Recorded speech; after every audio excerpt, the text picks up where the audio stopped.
Hello everyone and welcome to another edition of Poking Around Phoenixville. I'm Lou Beccarita, your host. Thanks for tuning in. It's always a great pleasure to have you with us. My guest today is Joseph Scott McArdle, who is a local real estate agent. And the reason we wanted to do a show on the real estate was because Phoenixville, being the very hot place that it is in terms of real estate these days, we thought it might be interesting for you to have kind of a inside look of the real estate industry and some of the stories that Joe may have to relate to us. So thank you for being with us. And Joe, thanks for taking time out of your schedule to be with us. It's great to have you here. Thank you very much for having me, Lou. So let's introduce you to the public a little bit. Tell us a little bit about your background, Joe. Well, I've been in real estate for 22 years now. I grew up in Marple Newtown area. I went to the Wharton School, University of Pennsylvania for marketing, and I do a lot of work throughout Delaware, Chester County, and even into Montgomery County. Mm-hmm. Now, do you have to be licensed as a real estate agent in each county, or is it a state license, or how does the licensing go for real estate? It's actually a state license. I'm also licensed down at the shore in the whole state of New Jersey, and I'm also licensed in Delaware.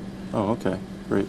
Now, do the licensing requirements vary much from state to state in your experience? Yes, and the idiosyncrasies that you have from state to state, and even from certain counties. Like I also sell into Berks County, and it's a little bit different in Berks County than it is in Chester and Delaware and Montgomery County, and it's a little bit different in New Jersey than it is in Pennsylvania. Mm-hmm. How did you gravitate to the real estate industry with your marketing background? I mean, did you always set out to be a real estate professional?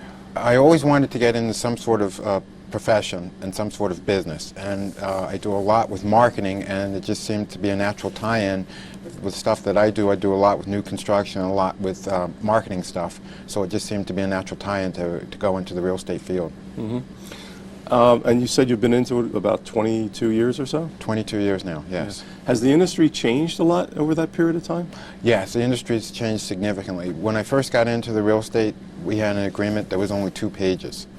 Now, the typical buyer will have to sign 50 different forms between the time they start the process and the time they finish up settlement. Well, I've bought houses. I guess I forgot there was all that paperwork in it. Now, why has it graduated from 2 to 50? It's graduated because of litigation over the years. Every single piece of paper that's in there is essentially covering some issue that's cropped up during the process. Wow. Okay. How much... Tell us about the business in Phoenixville. Like, why has Phoenixville taken off so much, and why is it such a hot market now, as everybody refers to it as a hot market? Well, Phoenixville is still even a hot market even today, even though most of the rest of the industry is a little bit stagnant. Phoenixville is what I call essentially on the crossroads of all the major roads right here. We're 15-20 minutes from King of Prussia, 15-20 minutes from Malvern. It was still undervalued for all these years. You have Route 23 coming through town, you have Route 724 coming through town, you have Route 29 coming through town, and you have Route 113. All these intersect within Phoenixville itself, and there's still reasonably priced housing. The affordability is still what's pushing the Phoenixville market. And also what I'd like to say is there's places in Phoenixville that people can live affordably, that there's places in and around Phoenixville that people can work, and there's the places within Phoenixville that people can play. I know a lot of people within this area who actually live, work, and play all within the 19460 zip code. And that's unique as opposed to other places. A lot of places are bedroom communities where people live but they don't work, and a lot of places are places where people work but they don't live, and then they have to drive somewhere to actually go and find places to play. In Phoenixville, you have all 3 in one area. So I guess that's like the great trifecta, okay, of location. Exactly. Yeah. Now, what is it about those 3 things that really make people want to live here? Is it the sense of community? Because I've been in this community 8 years, and the thing I hear over and over again from people outside the community is that there is this tremendous sense of community here. And is that a drawing factor, or is it strictly the fact that it's, you know, the housing is reasonable? So are there quality of life factors, in other words, that are drawing people here? I think that one of Phoenixville's major asset is that community. There's a major community sponsors throughout everything that happens in Phoenixville. There's a lot of community organizations that are involved in Phoenixville.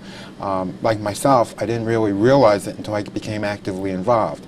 And I think that it's the icing on the cake, so to speak. People will come here because they find the affordability, and then once they find the quality of life through all these different organizations that are intimately involved, that's just something that is the icing on the cake. After they get here, that's what they find. And I think it's one of the things that makes Phoenixville unique. Now, Joe, did you come here specifically for real estate yourself, or when you first came to live here, or did you come because you thought it was a nice place to live and then you kind of developed your real estate career around it? Actually, I grew up in Delaware County, and we used to drive through Phoenixville to get up to summer camps back up in Schwenksville area, believe it or not. It used to be summer camp area. And we used to always, even though we were told not to stop in Phoenixville, that's what we always did. And so Why were you told not to stop? Phoenixville had a reputation for being a little bit gritty and a little bit rough. Back Because it was a steel town? Because it was a steel town 20, 30 years ago. It had that reputation, and I think that all changed now. I think that you have employers and you have the people and you have the community all behind everything that's going on now.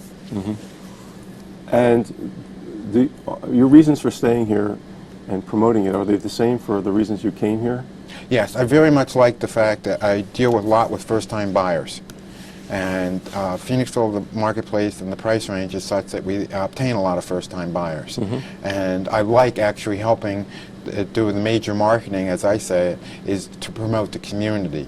And then when people buy into essentially the community, like Phoenixville, they're buying into something larger than themselves. And as I say, that it goes beyond the property lines. Now, you raised an interesting point about first-time buyers. What is the difference in dealing with first-time buyers and, say, more upscale, professionally advanced, maybe more lucrative type clients? Is there a big difference? It's a major difference. Personally, I get more satisfaction out of dealing with first-time buyers because they essentially appreciate having the help to obtain their first house. Also, the first-time buyer, it's something major to them. It's probably the largest financial decision anyone will make personally. As an upscale buyer, it's more of a business decision to them. They're less they're always emotionally involved, but the emotions are more overwhelming for the first-time buyer when you can show them that they can actually buy their first house. Essentially, what I call buy into the American dream. So, do you find that part of your role as a real estate agent, Joe, is educational? Yes, as well? Absolutely. I think that's the major part of a realtor's role, is to educate people during as to the market, as to conditions, as to throughout the whole process. They're educating them, and the way I see it, the way I do business, is I educate them, and then they make the hard decision as to what they want and how they want to proceed. What kind of training? Tell us a little bit about the kind of training that you go through, and does each real estate agent have to kind of develop their own style, so to speak? And is the field a lot more competitive from a professional standpoint now? The field is a lot more competitive today than it had been years ago. It's not that difficult to obtain an actually real estate license. It is essentially difficult to be successful in the business, but it's not difficult to become licensed. And there's so many people within the business and so many additional people that are actually licensed that you do have to stand out. You have to create your own style. You have to create your own following. People have to remember your name, and people have to ask for you. So your marketing background really comes in handy, I would imagine. Very much so. Yeah. Yes. Okay. What would you predict the future of the real estate market in Phoenixville? I mean, is this a period that we're going through right now likely to last a long time? And in communities where it does last, what are the conditions that make it last? Well, I think personally, my own opinion is that it will last in Phoenixville. Even with a softening market throughout the region and throughout the country, Phoenixville is just on the cusp of being a great community. Everyone now is talking about it. Everyone now is talking about it in a positive way. 3 to 4 years ago, when I started promoting Phoenixville, they weren't talking about it in a positive way. We still haven't even had Iron Hill open. That's going to happen probably in August. We still have the Foundry building that something's got to come there. We still have so much going on downtown. We have the One Bridge Plaza, which I'm leasing, and it's nearly full. We're going to have Two Bridge Plaza, where the Borough Hall is going to go. And there's a possibility of a Three Bridge Plaza. These are all going to create jobs, create income in the community, create new income, new disposable incomes that essentially, generally speaking, they spend their money locally. And so we haven't even seen that come as yet. So I think it will be just the beginning. We're right at the cusp. When these things happen over the next year or two, you'll see it's going to continue to boom. You see people converting. I have one project where they're converting from an extended stay into condominiums right now across from the park. You'll see more and more of that. You'll see abandoned buildings. There still exist, believe it or not, in Phoenixville that'll be renovated and retrofitted. That hasn't even happened. There's so much, and there's 100 acres or so right in the center of Phoenixville. Still got to come along, still got to be developed. So that's all got to come over the next few years. So I see it continue to boom. When I was at Penn, we worked on this project of mapping out what was happening at Manayunk. This was back in the day when Manayunk, you'd roll up your windows, lock your car doors, and essentially drive through the stop sign just so you wouldn't have to be there. And we mapped out all those abandoned things on the main streets, and you can see how Manayunk's been booming all these years. And I see the same thing happening for Phoenixville, and I see it sustaining in Phoenixville because for Phoenixville has the community fiber behind it, and also we have the theater. That's 102 years old now. You have all the major assets that have been here, and now you've changed. The people are all behind it. You bring up an interesting point about Manayunk. I hear a lot of people say, well, we don't want to be another Manayunk. The Manayunk has the reputation of being kind of upscale, so forth, and that Phoenixville doesn't want to kind of go on that path. They want to have it be a revitalization in the community, of the community, and for the community. Do you hear the same thing? I hear the same thing and actually believe the same thing. I think the people that were always here, it has the history, it has the backbone, it has the fiber, as I call it, of the people here. And I think that it just needed an attitude change, that everyone had to rally behind Phoenixville. And I think that Phoenixville has something that Manayunk doesn't, even Westchester doesn't. I remember when it happened in Westchester. I've also worked in communities in southern Chester County down Oxford, and I've worked in communities in Downingtown to help push those communities along similar. And I think Phoenixville has the people and the community behind it. It also has the assets like the theater, like the coffee house, like the Foundry building that you can't find in those other communities. And I think it has the places that you can live, places you can work, and you can play. The other thing Phoenixville has is it has every era of architecture found within Phoenixville that I don't think these other places have, because they're trendy places. I think Phoenixville always was and always will be resting on the community, the backbone of the people. What are some of the other places that you've observed over the last 20 years, Joe, that have really been successful other than Manayunk? Have you had experiences with other communities? Yes, I remember I've worked in Westchester area for about 8 years, and in some of those areas they even had cobblestone still on the main streets way back when. I remember when Woolworths had closed down and they had Four Corners vacant in the center of town. When Iron Hill was one of the first major places to go into the center of that town, it changed everything. Now, from what I understand, they have 40 different bars and restaurants. Wow. And the other thing people tell me, well, if there's more and more, how will they compete? The more and more of these restaurants that come into town, the more and more it becomes a destination. The more and more people from within 5 miles or even from other areas will come to Phoenixville to shop and dine, because there's so much of a critical mass. When you have restaurants like Majelica's being written up in the Philadelphia Magazine and being written up in the Philadelphia Inquirer, and I see people coming down from New York and coming up from Delaware to come downtown Phoenixville to a restaurant like that. Yep. And when you have the Columbia and they've renovated, I remember what it was back in the day, and I go in there all the time now. And when you have that type of clientele coming to downtown Phoenixville and having other places for them to shop and for them to walk. And when you have these First Fridays, they're going to be expanded to every Friday. I mean, that's a major thing. I've been in, on First Fridays when there's 2,000 people there. And I remember when they had the Firebird Festival. Hundreds and hundreds of people there, and it keeps growing every year. I mean, these things are what Phoenixville is all about. The Dogwood Parade, that's hometown America. Mm-hmm.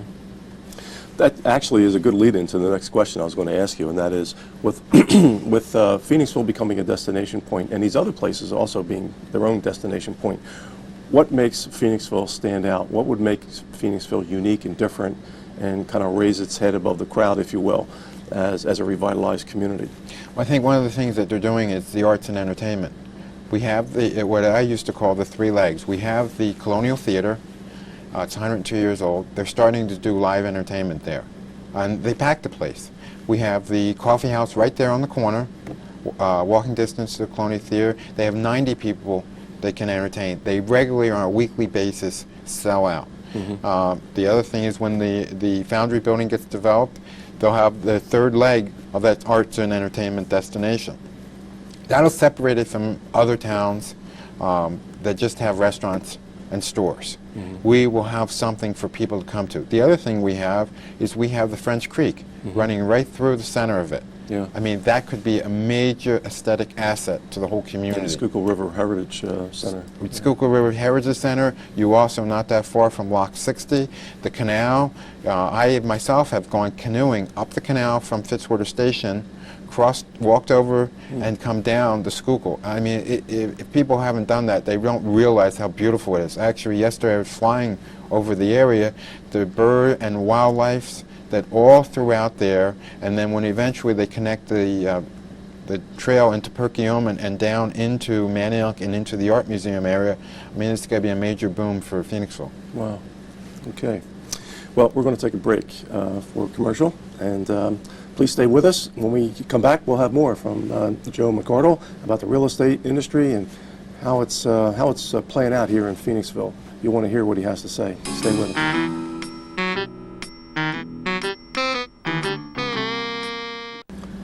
Hello, everyone, and welcome back to our second half of our Poking Around Phoenixville show. I'm Lou Beccaria, your host, and my guest, for those of you who are just tuning in, is Joseph Scott McArdle, who's a local real estate agent with Prudential Fox Roach Realtors.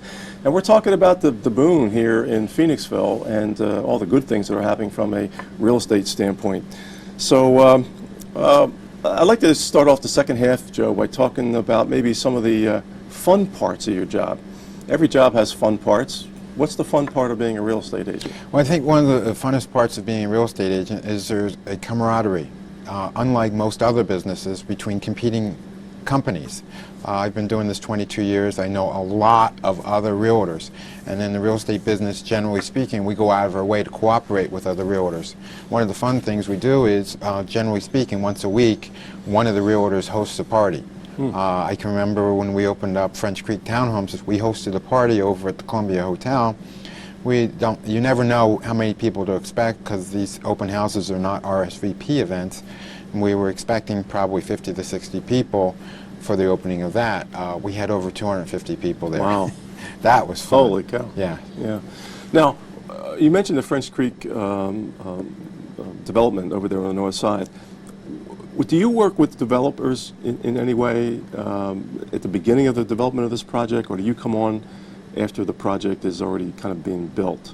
Well, in that particular one, that was two separate parcels, A and B. It was on the north side of Phoenixville, and I had been dropped on my desk after being peddled around for over a year to other people. I saw instantly that it would be a perfect place to start some housing and do some townhouses similar to what I had people do in other places like Downingtown, and worked with the same builder in Glen Mills too, and said, let's start over. We revised everything up there. They had some plans that were approved, they were being approved. They weren't as appealing to the community as we thought we could be, so we changed the plan around, and it was also more appealing to the buying public too. That was 2 years ago we started. They actually camped out overnight I remember that. to buy. That's how appealing our product was and our pricing was at that time. And you have to remember that was on the north side of Phoenixville, which wasn't always considered the best side. Right. It was in an area we were selling them for almost twice as much as the existing housing stock directly across the street was. And it turns out, as I told everyone then, that once we get started, everything will improve. The neighbors start sprucing up their places, their values skyrocketed also. When, as I say, when the tide comes in, it comes in for everyone. Yeah. What's the most challenging part of your job? The most challenging part of my job is that a lot of people get frustrated. It is the most emotional decision most people will make in their lives, and it's the most emotionally challenging from time to time. As I tell people... For the seller or the buyer? For both. And a lot of times for all the people involved, even the other agents.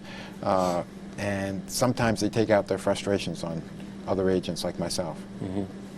Now, I've been dying to ask you this question. What are some of the most interesting settlements or funny things that have happened, unique, unusual things that may have occurred in your real estate deals? Well, like the camp out we had up at French Creek, the next morning I was bringing in one buyer at a time. And one buyer had come in and they asked if the people behind them could come in with, they were their friends, if they could come in and pick out a house right next door to them. And I brought them in and I said, well, how long have you guys been friends that you want to live right next to each other? And they said, well, since last night. New best friends. New best friends. That was interesting. People had planned at the campouts. People had planned they were engaged and they were planning weddings, and they were exchanging their wedding ideas with each other. Some of the interesting ones. I once worked in an office building that had been converted from a restaurant, and it was newly conversion. So occasionally they had a gas leak. Well, a small one in the building, so they'd shut the building down. Well, we had a settlement planned. It was the end of the month, and we needed to settle it. We're sitting out there, and there was this large fire truck, and we had a calculator with the paper tape, so we settled in the back of the fire truck, which was funny. Another time we had a cash settlement, cash settlement. And No the reason, checks. no checks, and this was back in the day, and the reason the gentleman chose our office was because we were on the bus route. He took bags of cash on the bus, and he actually was late to the settlement because he missed his bus. He just didn't believe in checking accounts? Or No. something? Then another one I sold a house when we were showing it, and it actually happens to be a distant relative of the buyer. And they actually decided to buy some of the furniture. So we decided, since everyone knew each other, we would have settlement on the dining room table, which they were leaving with the house. Jeez, that's interesting. And now, anybody like not show up for a settlement? Yes, That's got to be 22 pretty hair-raising. years. We've had people not show up. We have to run around. They might have forgotten. They may be in dispute over something. I've had pretty much everything you can imagine. I've had people pass on before settlement. I've had people get into accidents before settlement. I've had people all different types of things, one reason or another. Wow, I never thought about that. Somebody dying before the settlement. Somebody dying before the settlement, or I've even had recently somebody get divorced. The buyers are going through a divorce now.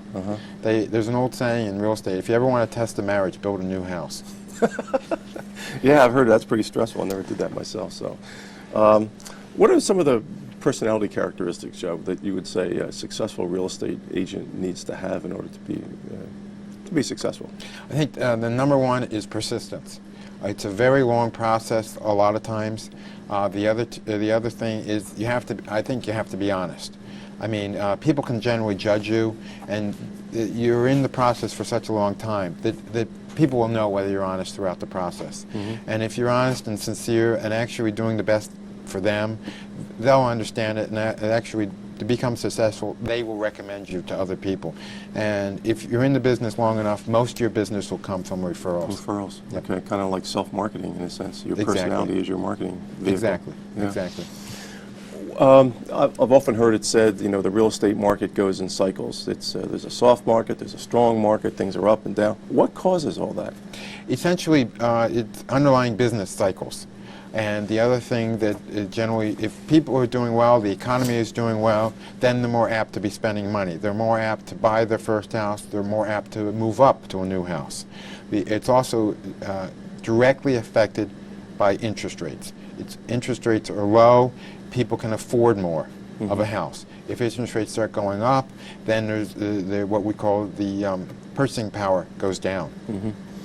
You mentioned earlier in the first half of the show that you have a particular interest in first-time buyers. And I've heard it many times, that it's very difficult in Chester County for people to get a start, to buy that first house, particularly lower-income people. What needs to be done to change that picture from your standpoint, with all the experience you've had in real estate, to make housing more affordable for the marginally economic people? Okay. My own personal belief is that you have to do it through zoning. When you can have high-density housing, and similar to what we did down here at Renaissance Place next on either side of the Columbia Hotel, we have very efficient units. And because we have very efficient units, they are affordable. We had people camped out for over 2 nights to buy those units because of the price point they're at. And I think you have to do it through zoning. I don't think you can actually curb the market to say these have to be sold to low income or something like that. I think you have to do it from bringing in higher density, bringing in more efficient units and stuff like that that are more affordable. Is the quality of, I don't know if you want to answer this question, but the quality of the construction these days better, worse, same as it was when you got into the industry? The quality of the construction, we live in a disposable society. So the quality of the construction, the house might last, say, 50 years instead of 150 years like they used to build them in the old days. Nobody actually, that I know of, is actually going into like the stone masonry business. They can make a lot more money and a lot easier working on computers. So that whole genre of expertise is being phased out. Okay. Is that really, I've often wondered about that myself. Is that the main reason, that you don't have the artisans to do the work, or is it the fact that building a stone and brick house is more expensive? It's coupled with both of them. Building a stone and brick house is more expensive. And unfortunately, people don't pay the extra difference. If you build it out of siding and wood and have the same square footage, they're going to pay approximately the same price whether it's built out of siding and wood or whether it's built out of stone and brick. Yeah. Okay. Got time for one more question. I want to get this one in before we have to leave. What are the most difficult ethical challenges in your field? The most difficult ethical challenges is that a lot of times not everybody, sometimes sellers, sometimes buyers, and sometimes even other agents, aren't as ethical as they need to be. Okay. Well, Joe, thanks very much for being on the show. Thank you very much for having me. Shedding light on the real estate industry in general and on Phoenixville and why it's booming here. So thanks very much. Thank you for having me. And thank you for tuning in to Poking Around Phoenixville. It's been my pleasure to be your host. I'd like to thank our Phantom TV team who helped put the show on today. Tom Ramsey and Art Carucci have been our directors and editors. And of course, as always, Pat Hagerman has been our producer. The sponsor for our show has been the Phoenixville Federal Bank and Trust, the leaders in community banking. And it's been my pleasure to be your host, and as I always like to say, play nice and be kind to each other. I look forward to seeing you around town. Take care.